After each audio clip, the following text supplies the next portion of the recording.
application namin, tumagal lang siya ng 3 days. So after 3 days na releasean agad kami ng unit. Tapos ang maganda pa dito, si Sir Raymark napaka hands-on sa amin, tsaka napakadaming binigay na freebies. So yun guys, no, may release na naman tayo, Expander GLS Automatic 2024, at si Sir is from Laguna pa. Congrats nga pala kay Mr. and Mrs. Montiero, no, sa na-avail nilang Expander GLS Automatic 2024. So na-approve si Sir sa BPI at na-avail niya yung pinaka-lowest down payment natin. Konting background check lang kay Sir, no. Si Sir is work from home at ang employer niya is sa ibang bansa.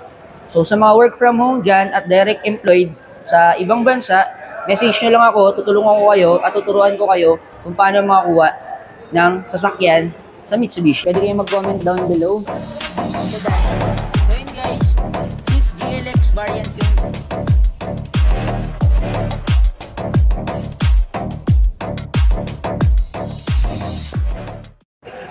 So yun, hindi lang pala work from home yung ina-approve natin, no? Or hindi lang yan yung natutulungan natin, no? Marami rin tayong natulungan na virtual assistant.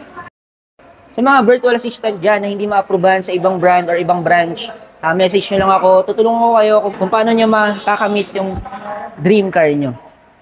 So yun lang, mamaya papakita ko sa inyo kung paano yung process ng release namin at kung ano yung mga freebies or in-avail ni Sir na promo.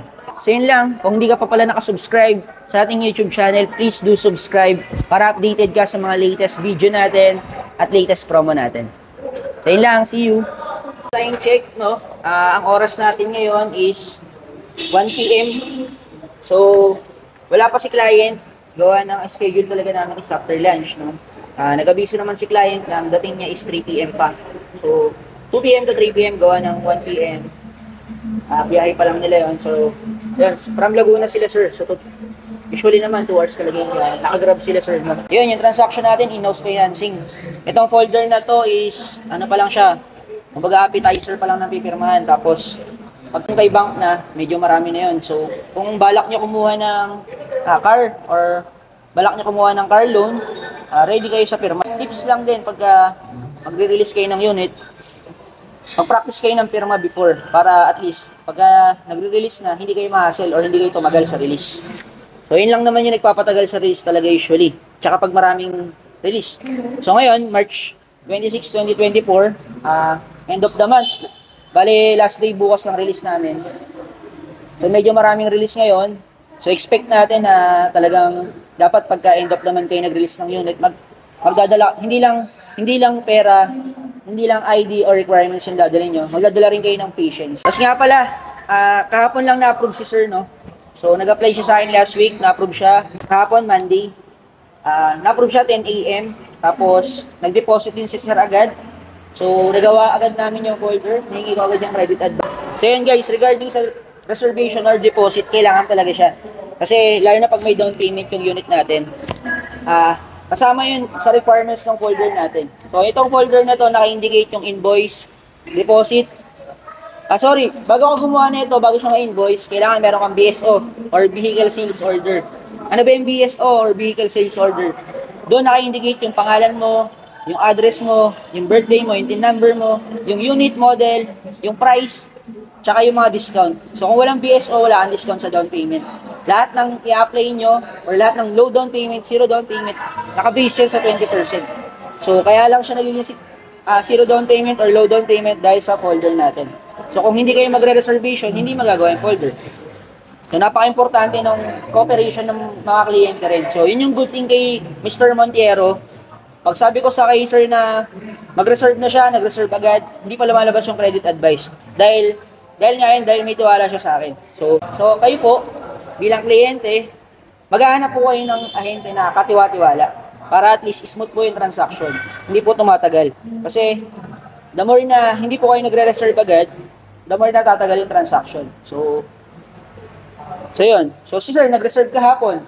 Naghanap kami ng unit na available, nakakuha kami. So kinabukasan, release agad. Pero ito, case-to-case basis to. Minsan, may tumatagal na release. Bakit? Dahil sa requirements na hinihingi ng bangko.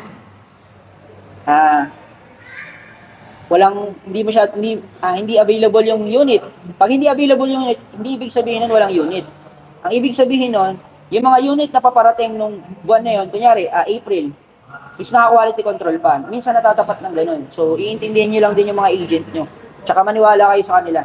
Basta importante, pipili kayo ng agent na mapagkakatiwalaan nyo. So, yun lang naman yun. Wala namang problema sa proseso. So, yun. Release namin siya mamaya. Titingnan natin anong oras darating si Sir. Tsaka anong oras tayo matatapos.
So yun guys, no? Exactly 6:48 ngayon. So ngayon lang tayo natapos kasi end of the month. So maraming release. Ngayon, tatanungin natin si Mr. Montiero from Laguna kung legit ba yung promo natin at kamusta ako bilang agent. So, yung application namin, tumagal lang siya ng 3 days. So, after 3 days na releasean agad kami ng unit. Tapos, ang maganda pa dito, si Sir Raymark napaka hands-on sa amin, tsaka napakadaming binigay na freebies sa amin. Ayun lang. Ayun lang, congrats kay Mr. and Mrs. Montiero from Laguna. Bye-bye.